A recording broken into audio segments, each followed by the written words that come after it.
jërëjëf mbokk yi ñuy seetaan ci Jambar News mbokk yi nuyu nañ leen bu baax am kontaante ak mbégte comme niñ leen koy defalee saa su ne tey nag li xew du dara lu dul ouverture des classes waa ja daan def la mu daan def defati na li nga xamante ne moom la daan def muy Mansour Ba di njiital Jambar production fas yéene yëkkati ay fourniture yóbbu ko ci école yi nga xamante ne ñu ngi ci Parcelles Assainies yëpp. mbokk yi tey may jéggalu bu baax ñi nga xamante ne woo nañu ma ngir bëgg a ñëw ci mbir mi ni ngeen ko gisee rek laa ko gisee ndax yaakaar naa li may wax saa su ne rek lépp lu muy def muy lu baax du bëgg benn média wane ko du bëgg kenn xam ko kooku mooy Mansour Ba moo waral tey ñu def ni nga xamante ne noonu la ñëpp di def woote laaj fu ngeen nekk topp leen ba dégg naa romb nañ yeneen école tey ñu ngi war a jëm si école bii nga xamante ne mooy école unité 10 ñu leen di xaar di ko féliciter bu baax a baax a baax teraanga yi nga xamante ni mu ngi koy jël di ko jébbal xale yi li nga xamante ne mu ngi am ci réew mi ñu ngi leen di ñaanal di leen wax ne xam naa ne ku baax lañ oto baa nga nale di ñëw xale nañ dem topp oto bi kaay.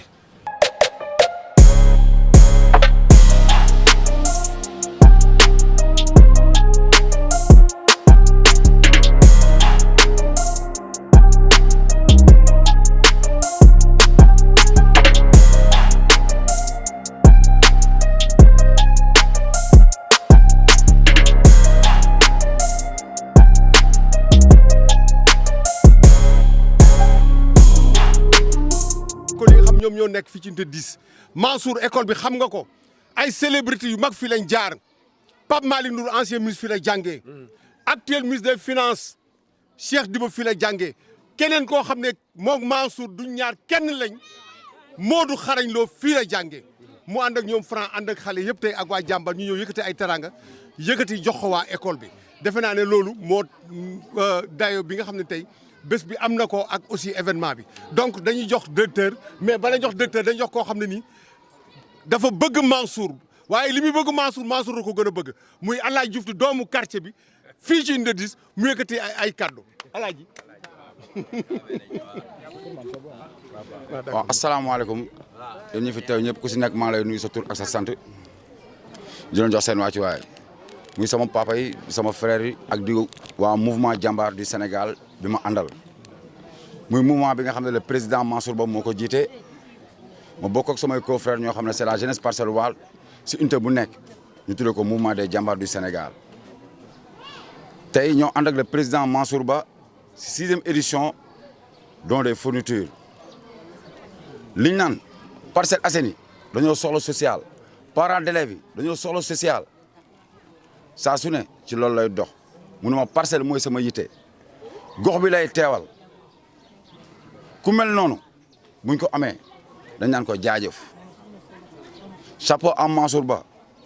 parce que tey mënoon na yor teraangam du lijjanti élèves yi du lijjanti kenn parcelle mais tey defu ko moom lu mu am parcelle la koy indiwaat parce que nee na fi la juddoo fi la yaroo fi la màggee dañ koy ñaanal rek gudd fan wér gi yaram yàlla yokk xam-xam yi mën-mën yi wéral cër yi guddal fan yi ak ñoom ak ñi mi àndal ñëpp di def lii di liggéey ak caméraman yi ñu topp ak ñëpp nan ko defoon nga ko daaw defaat ko ren te incha allah da nga koy defi ay ati at parce que ni tubaab bi naan je tiens pas cet homme ni ses faits ni ses mélodies mais je tiens l'âme de Mansour Ba qui est une âme pure un homme social à tout temps à tout instant vers la population parcelloise et partout dans le Sénégal kon jaaraama le PDG naan la merci jërëjëf. waaw ñu ngi gërëm ñëpp waa di gërëm Mansour Ba gërëm boo xam ne amul app parce que bii du benn du ñaar donc li muy def ñun amuñu payam parce que bu ñëpp defoon ni moom kon duñu am dara lu ñuy jooy kon dañ koy bàyyeeg yàlla parce que suñu xol ni mu feesee mënuñu wax lépp kon dañ koy gërëm di ko sant li mu mën ren mu gën ko mun déwén waa kay am. boo waxee ba pare rek baax na. waaw non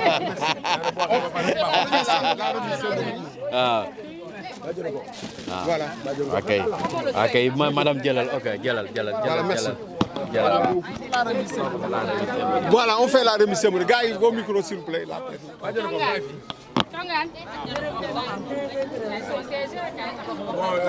di wax ni bàjjenu goxu unité bi ñëw di seen voilà tourné leen ni voilà ak Ndeye Khady sama jigéen ñëw leen ni kay dawal télévision ñëw leen bàjjenu gox yaa ngi doon ñëw nañu caméraman boo micro war nga laaj délégué de quartier wala bàjjenu gox normal bien ça wala di coordonné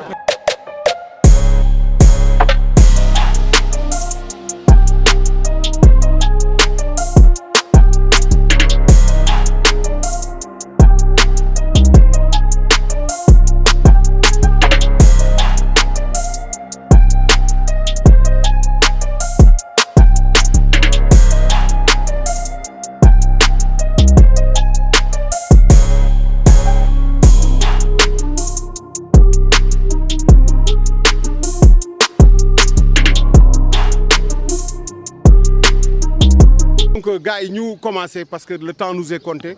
voilà monsieur le directeur ñu ngi lay nuyu boo gisee lii bon defe naa ne sa prédécesseur bi xam na kii bu baax il le reconnaît il le connaît muy Mansour Ba nekk un jeune bu dëkk Parcelles Assainies jiite mouvement jàmbaar mouvement citoyen nekk un opérateur économique nekk un promoteur nekk aussi un pur produit de l'école sénégalaise tey mu war ko delloo njukkal comment de cette belle manière mooy faire le tour des établissements scolaires des Parcelles Assainies pour remettre ay fourniture scolaire aux parents bénéficiaires mais surtout aux enseignants parce que 14 000 cahiers la jël di ko séddale boole ci ak matériel géométrie mais comme que jàmbaar c'est un mouvement tellement organisé mu am fi quelqu'un qui est son répondant qui est son représentant muy Albouri dañ koy jox kàddu gi moom mu wax ci turu jàmbaar Albouri vous avez la parole.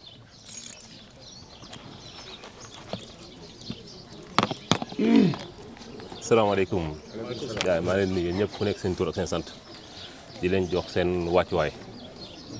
bon lii nag boo gisee tey dama naan c'est un honneur ak une grande fierté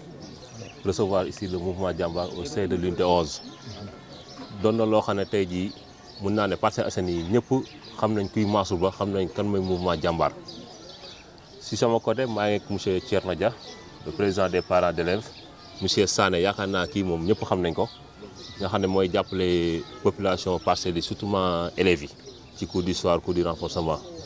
ñu ngi leen di gërëm yéen ñëpp di nuyu monsieur Ngom l'actuel directeur ñu ngi leen di nuyu yéen ñëpp di remercier nag Mansour ci geste bi mu defal Parcelles Assainies parce que geste bu noble la geste waa jàmbaar la te nag ku ne jàmbaar ne nit koo xam ne ku dëggu la ku nangoo sonn ci lu muy def la ñu ngi leen ciy remercier di leen gërëm bu baax a baax a baax fii tey président mun na fee génn ministre mun na fee génn député mun na fee génn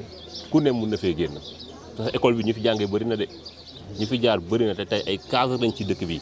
kon nag donc boo ñëwee nga am li nga ressource bi la yàlla may nga jël ko delloo ko ay xale yàlla rek a lay fay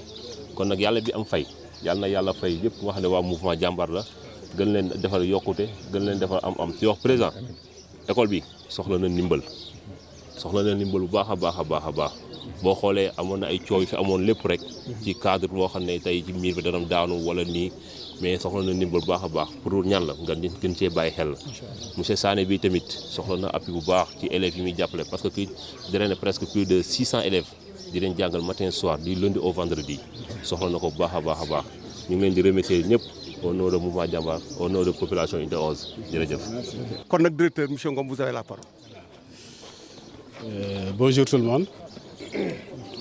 maa ngi leen di nuyu yéen yëpp seen tur ak seen sant donc commencer par féliciter monsieur Ba et le remercier aussi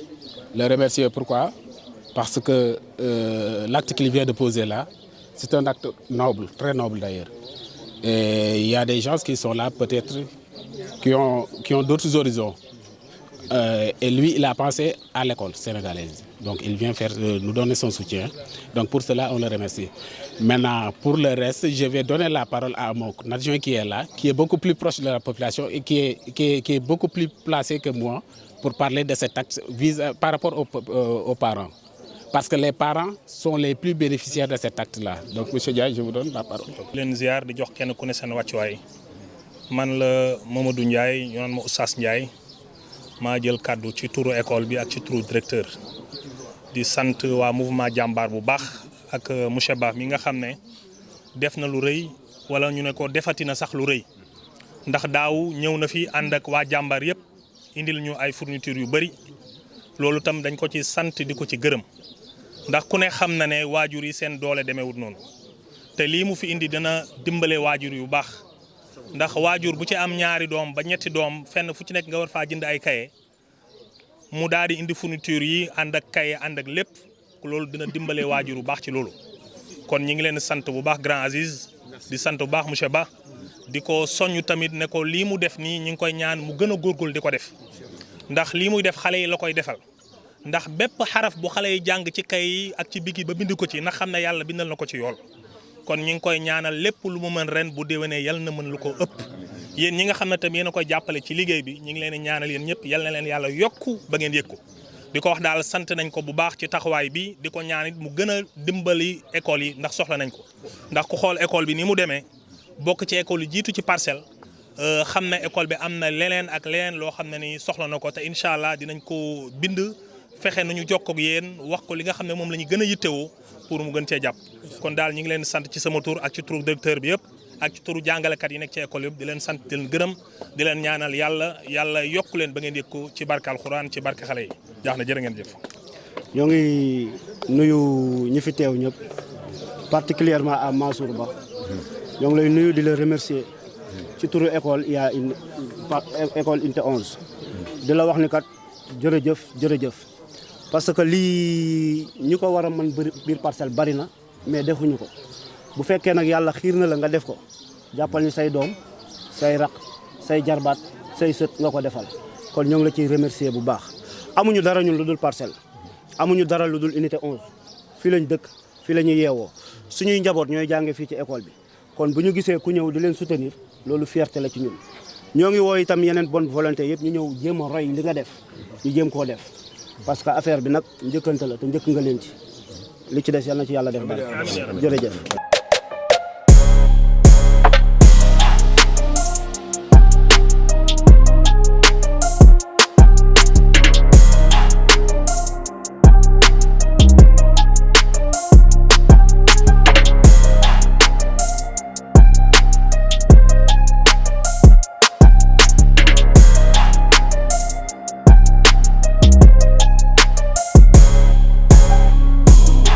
dañuy jox jigéenam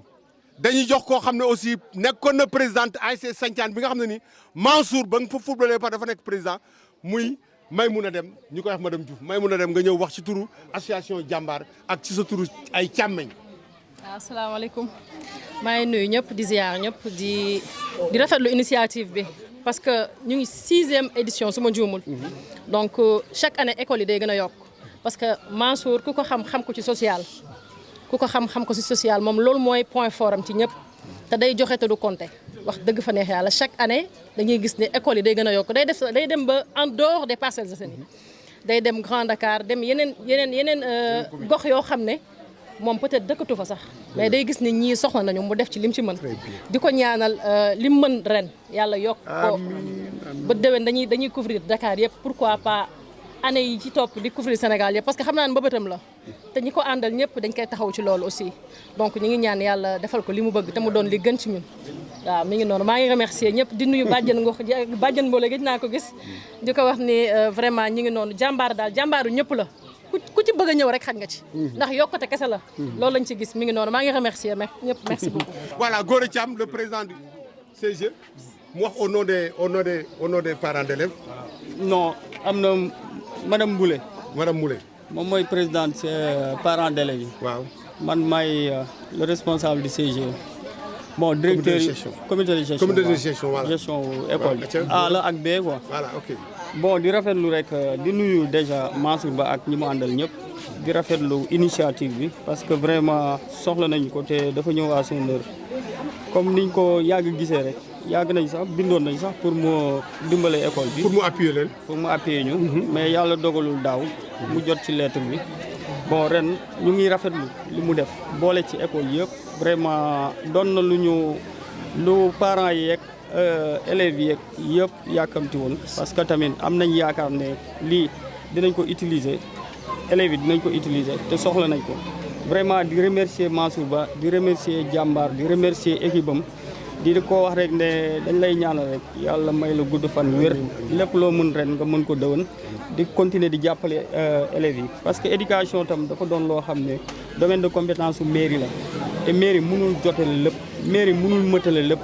vraiment ñu ngi jéem mairie chaque année li ngay def ni dañ koy def mais bon li doylu wax dëgg yàlla mais appui bi nga ñëw dolli ko ci li mairie joxe vraiment c'est à saluer te di la féliciter di la remercier aussi di la ñaanal yàlla lépp nga mënaat ko dëwën mën ko ay ati at ba lépp loo sombi rek loo sumb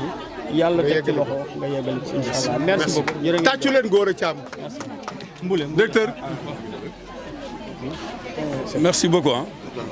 Bon, je m'appelle Mohamed Fall je suis nouvellement affecté aux Parcelles Assainies. S'il vous plaît. Avec mon père directeur qui est là, monsieur Abdoulaye Diaw, aussi nouvellement affecté aux Parcelles Assainies B. Donc je débute mon discours tout en remerciant et saluant vraiment l'initiateur. Investissement, c'est d'investir sur l'humain. Bien sûr. Et si on investit sur l'humain, on pourra avoir un capital humain productif et aussi vraiment citoyen et civique. Cause pour laquelle, quand on fait du bienfait pour les enfants, ça sera gravé dans la mémoire de ces petits-là. Donc nous vous en remercions. Et cette offre-là, c'est très riche parce que c'est des cahiers de qualité, des bics de qualité qui nous permettront de bien démarrer nos enseignements apprentissages. Tout à fait. Et quand on parle de qualité, on parle de conditions. Et les intrants pédagogiques en font partie, tels que les cahiers, les bics et autres, destinés aux enfants. Et ailleurs aussi, vous êtes en train d'aider les parents d'élèves. Parce qu'il y a des parents qui n'ont pas de bourse pour acheter les fournitures scolaires. Malgré la mairie accompagne ces parents-là, mais si vous venez aussi en emploi, ça va régler aussi définitivement le problème. Donc nous en remercions encore. Mais pour terminer, nous avons quelques doléances. Parce que c'est une école en construction, en chantier, si vous regardez bien. L'électricité pose problème. Nous voulons aussi, si possible, une machine risographe, parce qu'avec l'avènement du curriculum de l'éducation de base, on travaille plus sur le papier que sur le cahier. Les évaluations, toutes les évaluations que nous faisons, c'est des papiers et des cahiers. Surtout les papiers. Donc, si vous pouvez vraiment continuer cet acte de bienfaisance, venir en aide aussi à l'école, ça sera vraiment, nous serons preneurs et nous vous en remercions et nous en serons reconnaissants. Malgré ce que vous avez fait, on est toujours reconnaissants auprès de vous. Nous vous souhaitons plein succès sur toutes les entreprises que vous êtes en train d'entamer avec votre équipe très dynamique. Que Allah vous préserve de la mauvaise langue, des mauvais yeux. Et aussi du courage. Vraiment, je vous en remercie et je vous en félicite. Merci beaucoup. Voilà.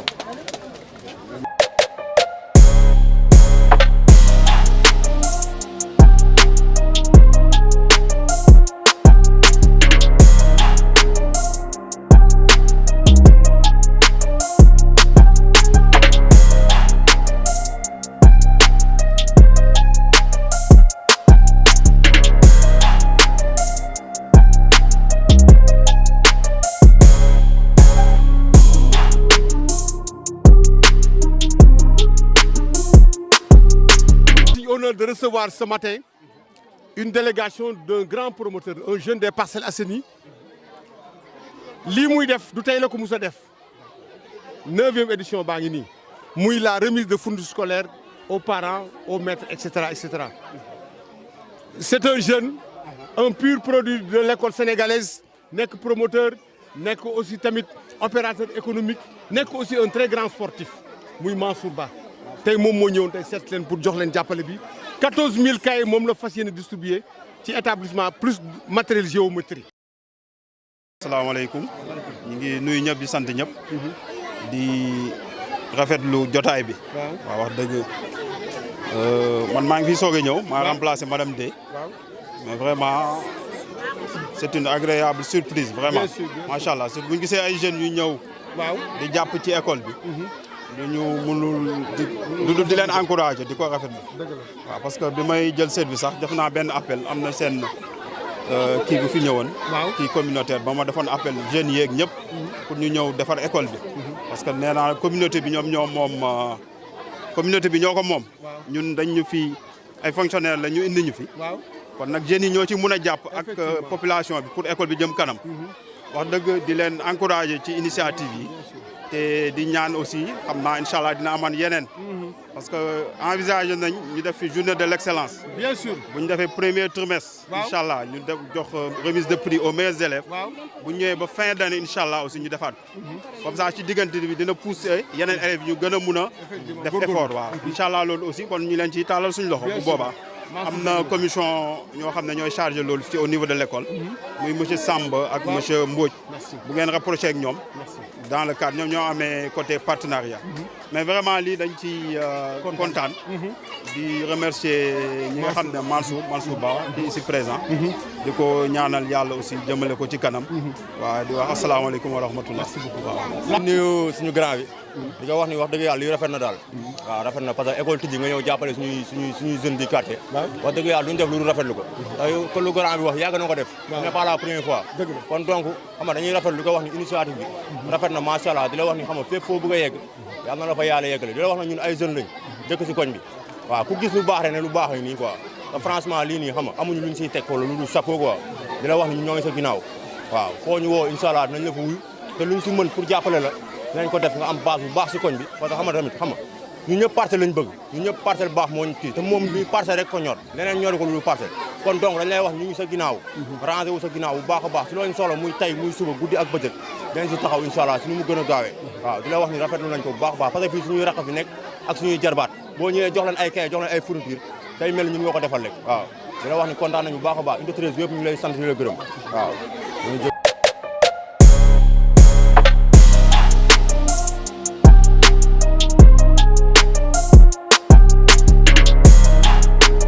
kër boo fay dugg da ngay jaar sa buntu ba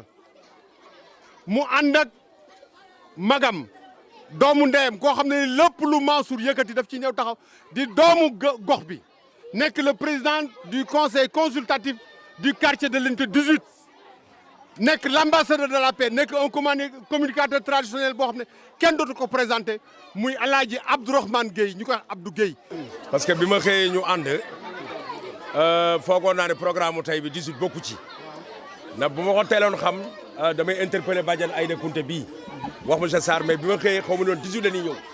bi ñu tolloo 13 ci lan ma xamal ni dañuy ñëw 18. Mansour nag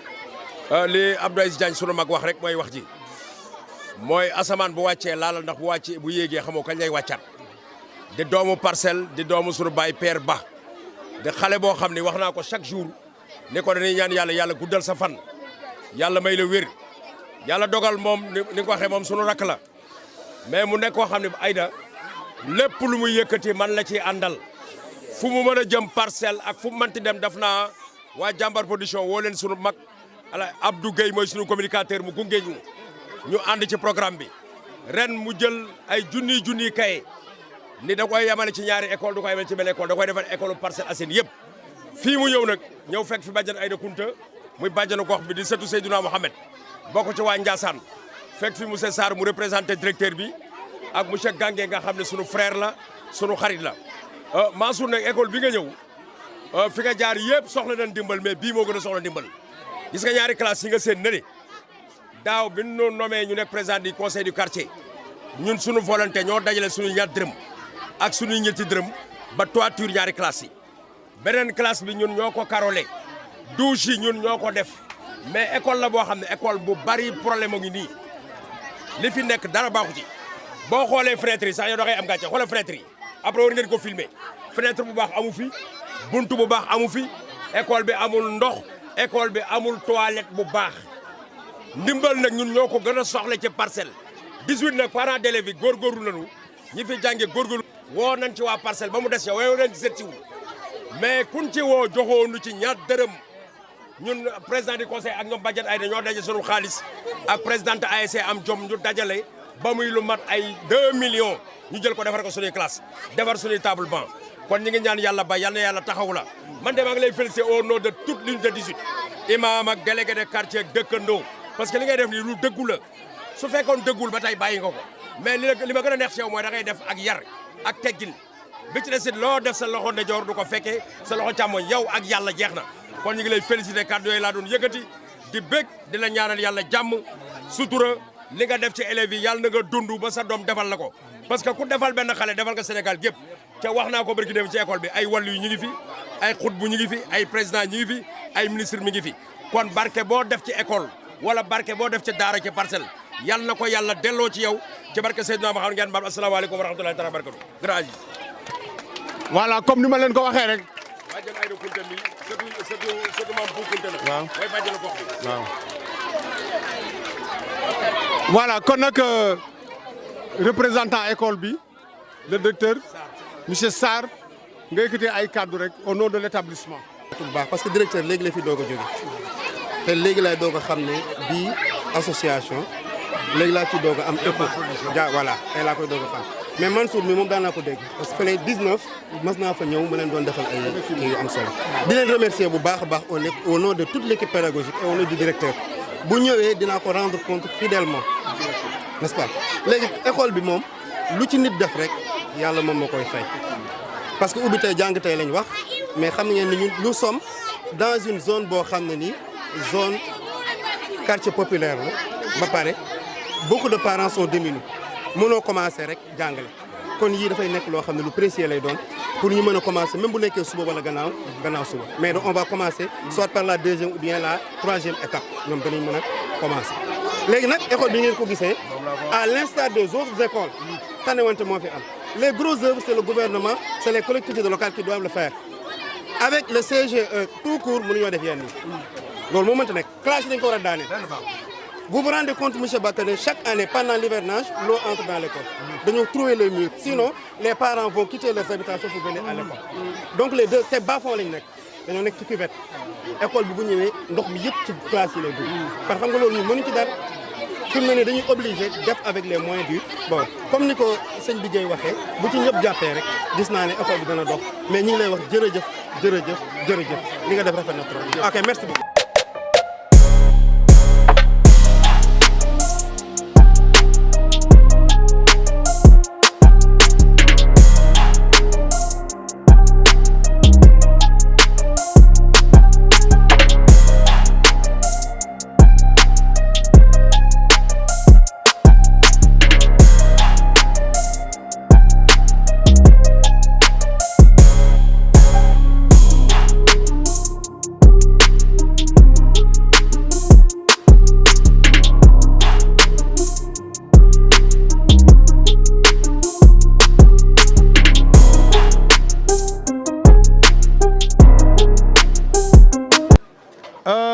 ñu ngi nuyu personnel bi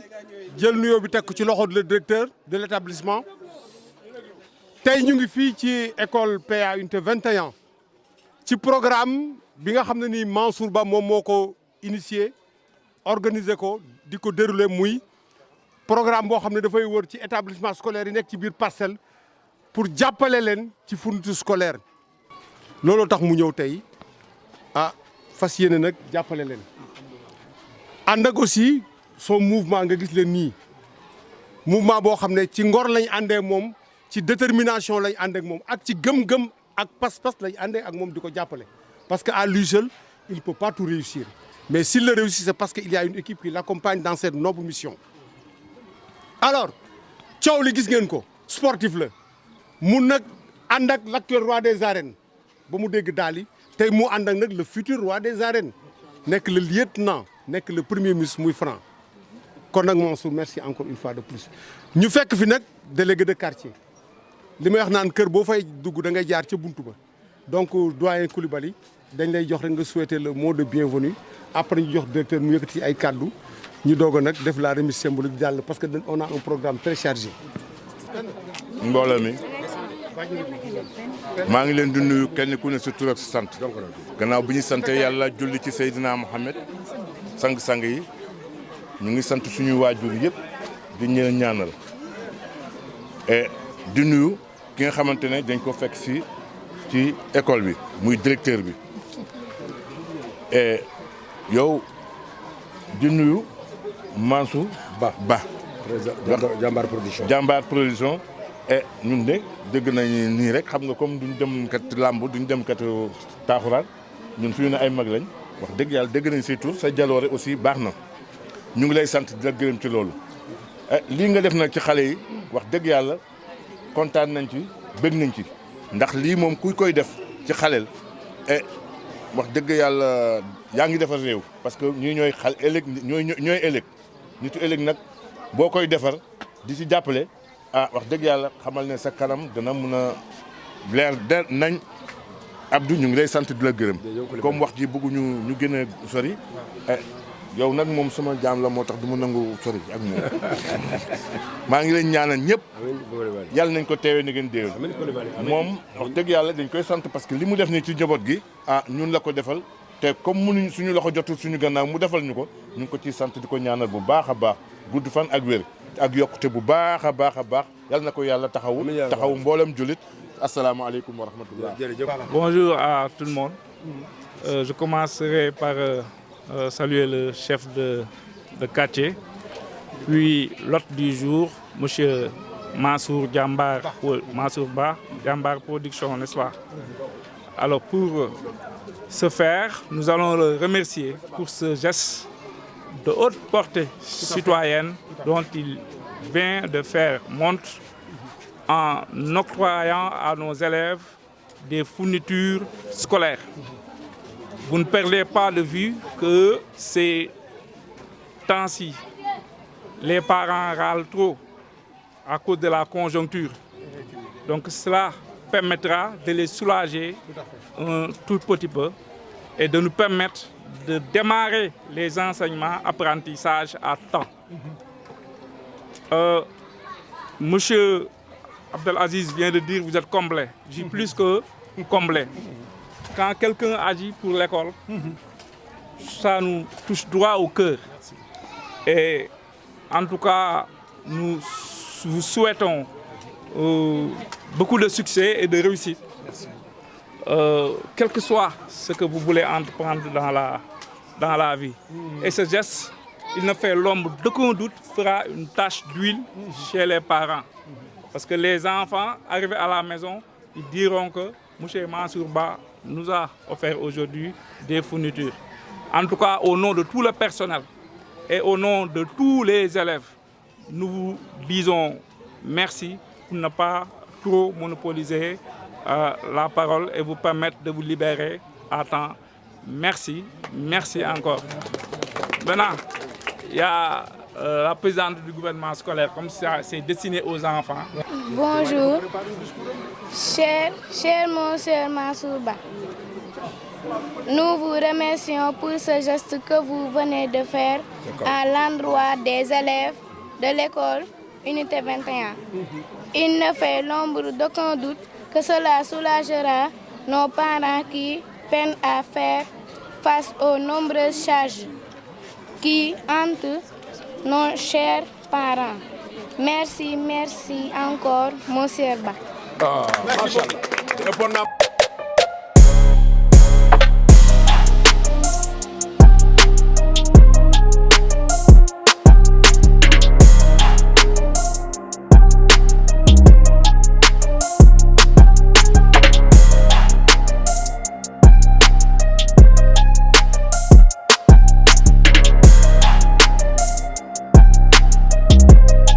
Commencé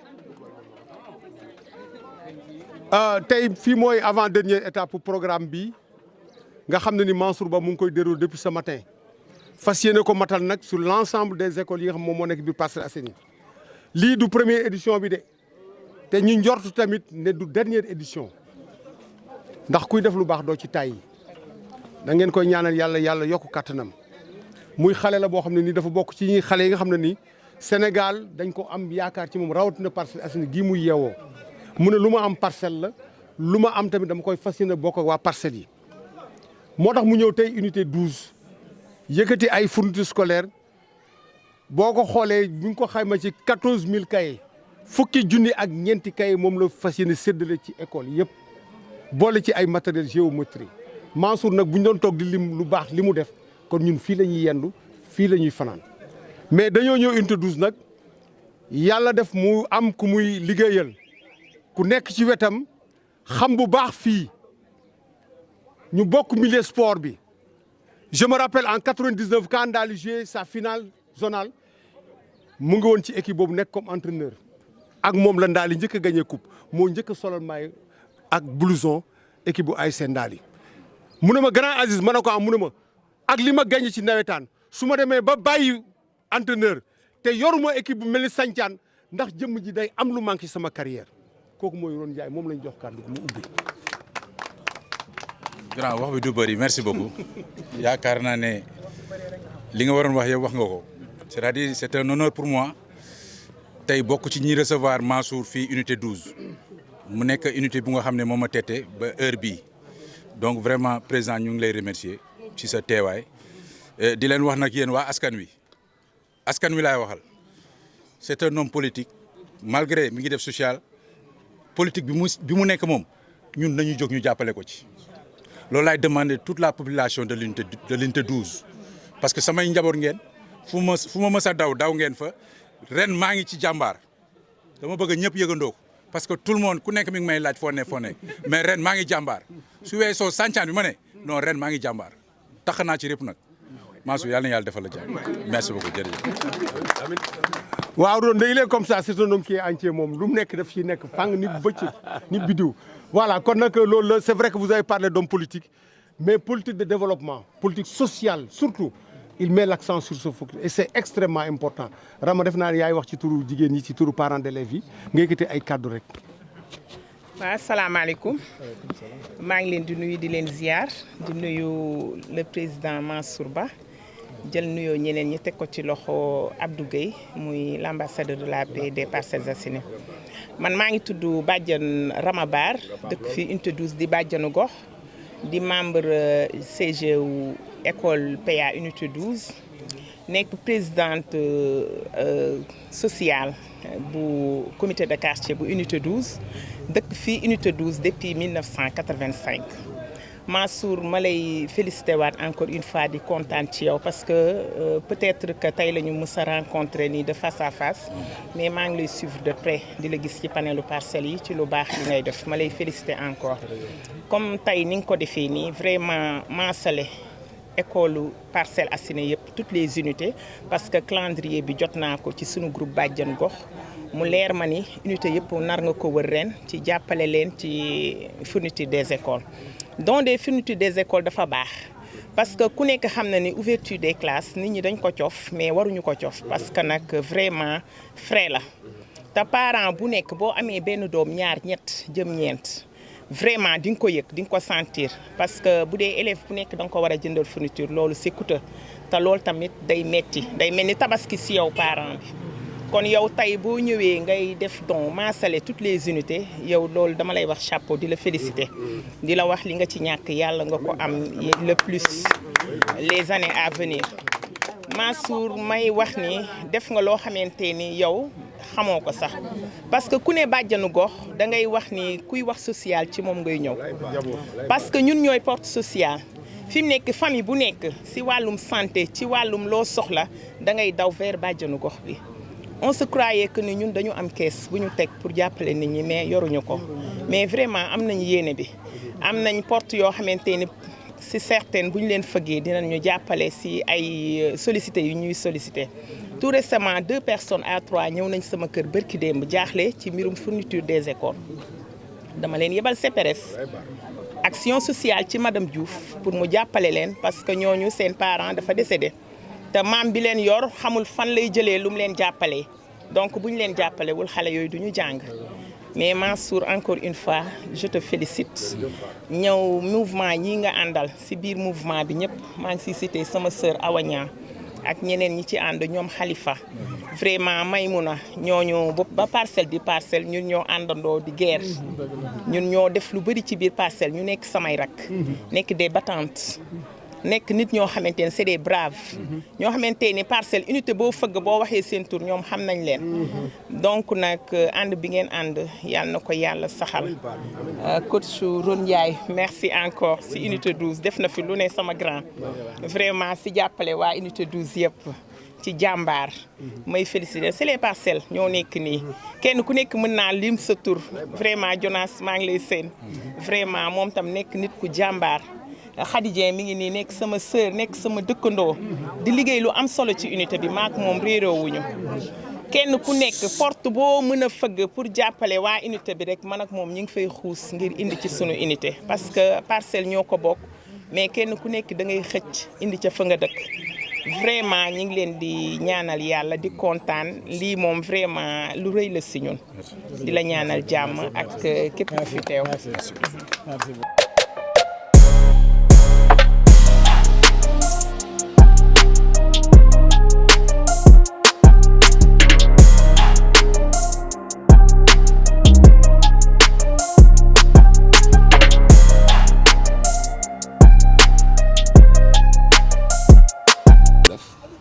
ñu ngi leen ciy gërëm di leen ci sant bu baax geste bu rafet la et puis li mu def nii wareefam la parce que doomu parcelle la quoi waaw doomu parcelle la doomu ASC Santhiane la doomu 19 la wane na boppam ci côté yooyu yëpp ñu ngi leen siy remercier man Papa Dieng en tant que gardien école bi ñu leen siy remercier di ci ànd ak waa école bi yëpp di leen ci gërëm di leen ci sant di wax ne li nga xamante ne ci la jublu ci lii muy def nii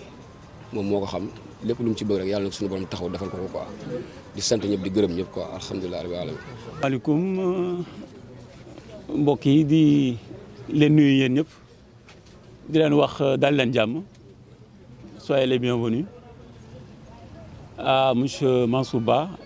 et au mouvement Jambar. Monsieur Ba le disait tout de suite, c'est la première fois qu'on se voit, mais quand même son nom on l'a entendu. Tout à fait. Ne serait-ce que acte yi mu doon def école 19 man foofu laa ko xamee c'est à l'école 19 que j'ai entendu son nom pour ay actes yoo xam ne def gestes yoo xam ne def na ko fa. J'ai entendu son nom après lors des consultations ophtalmologiques gratuites. Donc c'est notre tour aujourd'hui de le recevoir. On s'en félicite. Ñu ngi koy gërëm dégg naa Pape Dieng léegi nii lu ko war la mais en fait moi je me dis que nekkul lu ko war nekkul lu ko war parce que ñi am moyen yëpp war ko def defuñu ko et encore une fois rien ne l'oblige à le faire moom moo am un contrat moral avec la société mu li ñuy wax delloo mbatt bi ca ndaa la il se sent concerné et pour cela on le félicite d'autant plus que l'école sénégalaise aujourd'hui, l'école publique sénégalaise a besoin de gens comme lui au moment où depuis des années maintenant on parle de l'école de la communauté école dañ ko delloo communauté bi mu nekk ni communauté bi su jàppal ci école bi dara du baax